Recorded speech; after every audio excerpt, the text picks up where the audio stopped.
go make a bad decision.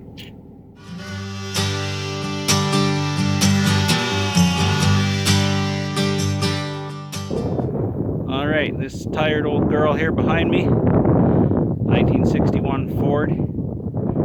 It's mine now. What have I done?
One fine day in 1963, a gentleman walked into a Ford dealership and asked to purchase a brand new Ford F100.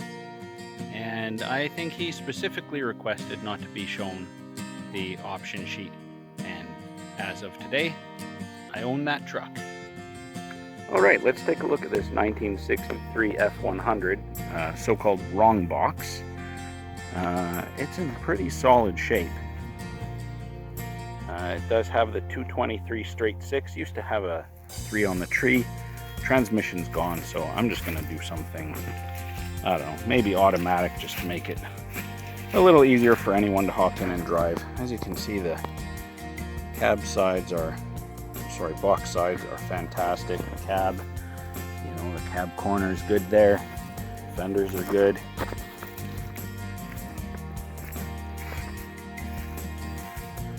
There's a little bit of rust around the back, bumper's missing, tailgate's missing, and the box itself has got some holes, but I'll just make a wooden floor because I just don't care.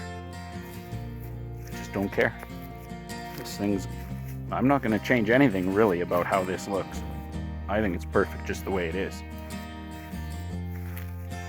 even with the wrong box.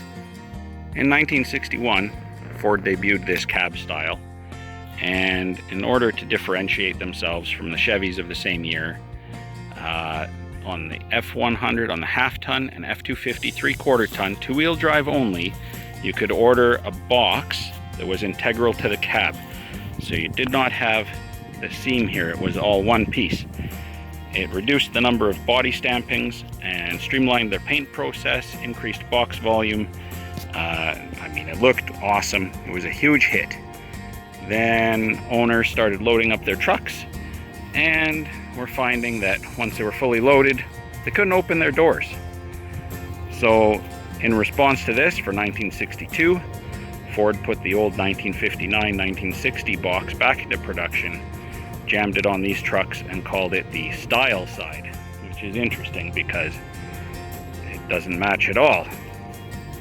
As you can see when you look down the side of the truck, the curve of the cab is much greater than the flat side of the box. But by the end of 1963, 2/3 of these F100s and F250s were sold with the style side option. So Ford ended that little experiment, and in 1964 they came with a much better looking box, but a separate box. And just a quick look at the interior. Obviously the seat is pretty trashed. A lot of mice have been in here. Doors look pretty decent. There is our VIN number and everything, so I'm going to be taking a look at that later. The floor is a little bit poor here, and mice are living down in there, I think, but it could be a lot worse. Very simple dash. You get a speedometer, and that's it. Very, very basic, bare bones work truck. Still has a decent headliner in it. I think I might be able to save that. Obviously needs a windshield, that's pretty bad. But as a starting point, I think it'll do nicely. All right, let's take a look inside here. And what are these? Roy Marco's garage? How did these get in here? Special shout out to Roy Marco. Check him out on YouTube. Subscribe. He does good stuff. Thanks for the goodies, Roy. Awesome. One of those is definitely going to go on this back window. So with the purchase of the 63 Ford truck, sort of means that the Chevettes here are probably going to have to find a new home. With that in mind, I haven't started this thing up since September, I think. I did charge it up, the battery, about a month ago. Did I start it? I don't think I even started it. I just charged it up. So hopefully all goes well. It'll fire up. I'm not going to open the door at this moment because of the new shop kitties that are running around in here. They might make a break for it. I think with the car running though, they're not gonna try to move past it. So at that point, I'll crack open the door behind me. Otherwise, I would never start a car for any length of time with the garage door closed, as you all know. Let's see what happens.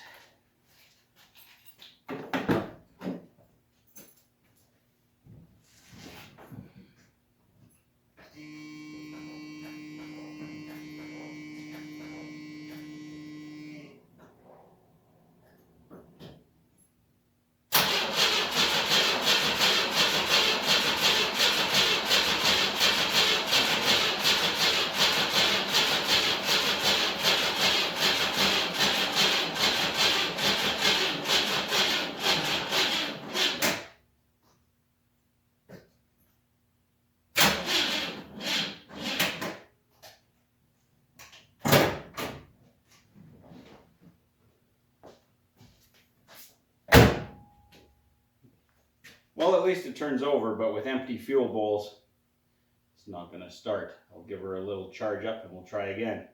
Well, that was quite a surprise. Speaking of shop kitties, opened the hood and Clyde was in there under the hood. I guess that's where he's been hiding. I haven't seen him since he came out of his crate here, and so that could have been bad. I guess that's some good advice. Always check if there's any chance of pets hiding up in there.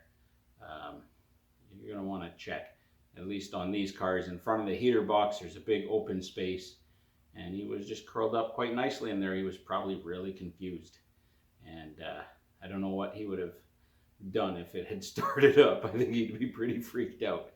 So I'm gonna put the charger on now.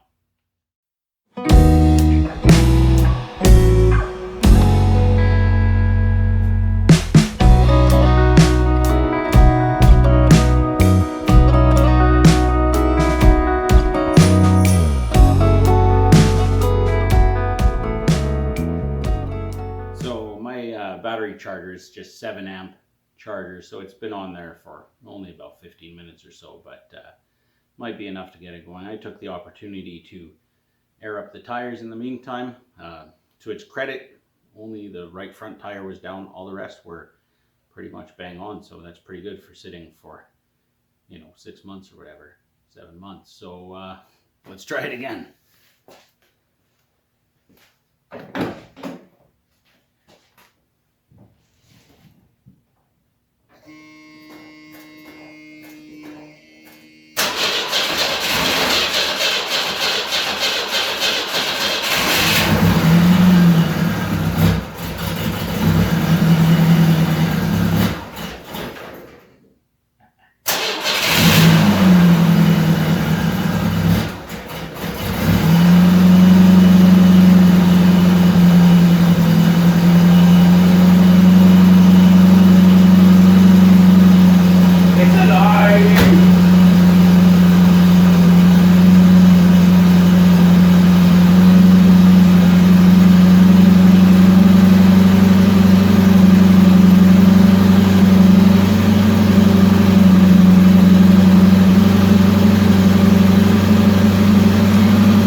There.